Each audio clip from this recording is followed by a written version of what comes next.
Hey, this is Willie. In this video we're going to add a oil pressure gauge to this tractor, and I'm going to talk about some differences between the KT17, KT19, M18, and M20 quick, just to clarify some differences quick, so make sure you stay tuned.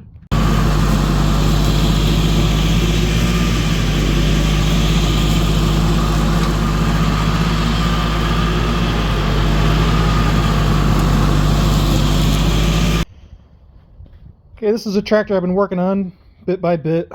Found a deck for it, fixed a few things on it. This is a 17 GTH. The only horsepower higher than this for this model was a 19. This tractor was early 90s. I think 90 to 93 they made these. And this is a Series 2 KT17, which was a upgrade from the Series 1. Now the Series 1 oil lube system had a oil pump that would pick oil up and it would feed the camshaft. And there's also holes drilled in the camshaft that would then spray oil onto the connecting rod. So it's basically a dip lube system with no filter. And I'm not 100% sure, but I'm pretty sure that also fed the crank bearing journals. But it didn't have a cross-drilled crank either. This one was a redesign because they had some rod failures on the earlier KT17 Series 1s. They added full pressure lube system on this with the Series 2. And the Series 1 and Series 2 both have the same displacement, 42.18 cubic inch displacement.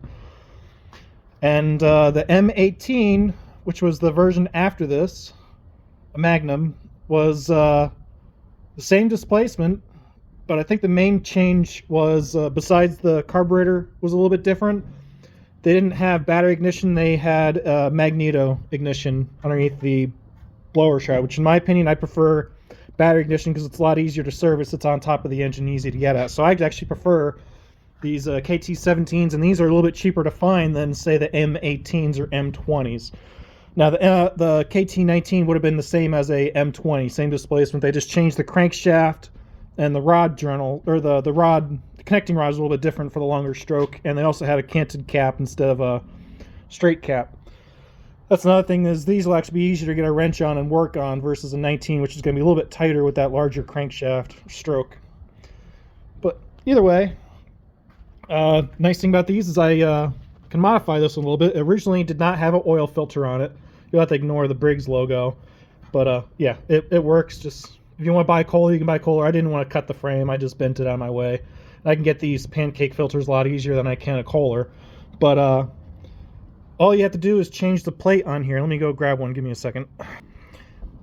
I don't have my other one because it's out in my shed, but this is one that would have had, this is like for a remote filter kit.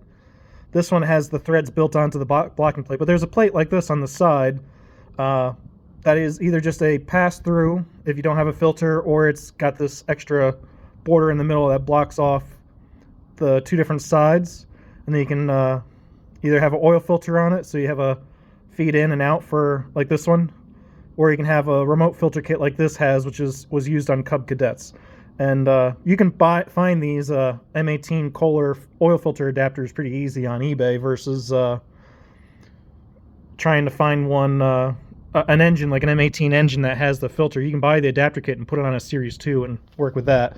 And another way you can tell a Series 2 from a Series 1 is they have this extra port here for a oil pressure gauge or oil pressure safety switch. So in my case, I am putting a pressure gauge on this one.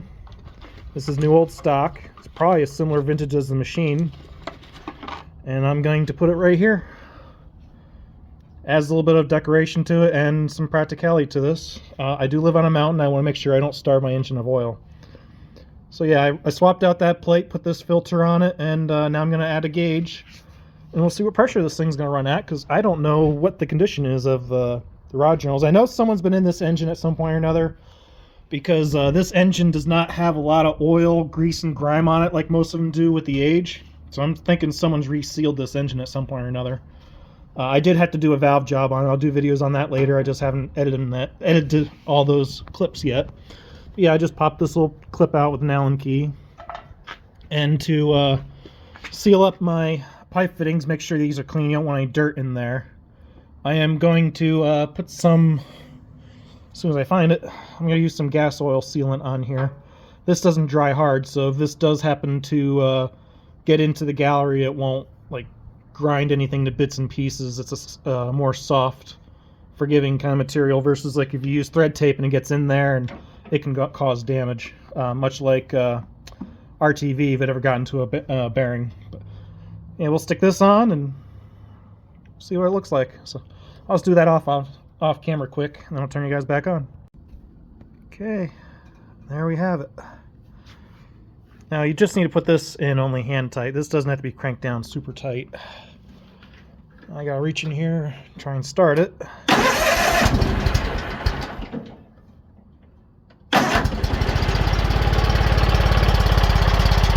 that out.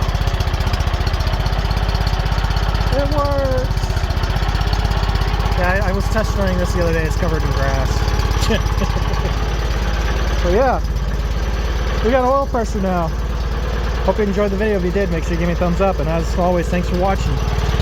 Have a good day. And there's your part number in case you were wondering. You want to buy one? I suggest buying these if you can. They're nice to have.